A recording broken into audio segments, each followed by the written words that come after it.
Tukio hilo limefanyika katika Chuo Kikuu cha Waislamu Morogoro MUM, likiwaleta pamoja wanafunzi kutoka vyuo tofauti ndani ya mkoa wa Morogoro kwa lengo la kuimarisha mshikamano na ushirikiano miongoni mwao, kama anavyobainisha Rais wa Serikali ya Wanafunzi wa Chuo Kikuu cha Waislamu Morogoro MUMSO, Adam Hamis Kimai.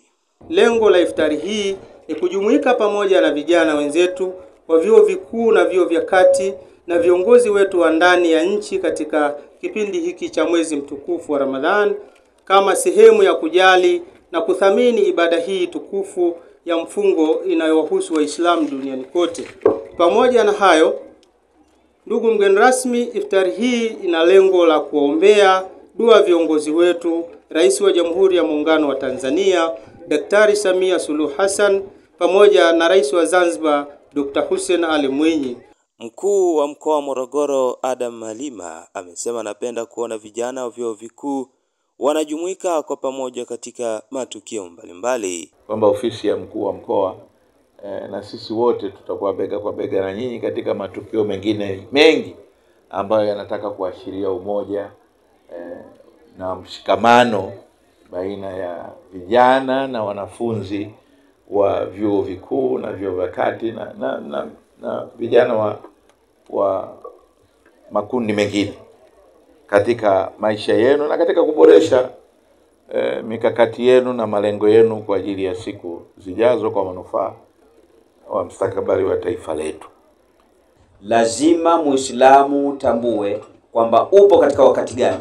Upo katika kipindi cha mwezi mtukufu wa Ramadhani. Ramadhani ni nini? Ramadhani ni mwezi ambao Allah tabaraka wa taala kaufaradhisha kwa Muislamu kufunga. Na wala hiyo Ramadhani isiende ikaja kawa kwako wewe ni kero. Kwa sababu wako watu mpaka sasa wanafunga lakini imekuwa ni kero kwa watu wengine. Hutakiwi kuishi katika mazingira kama hayo.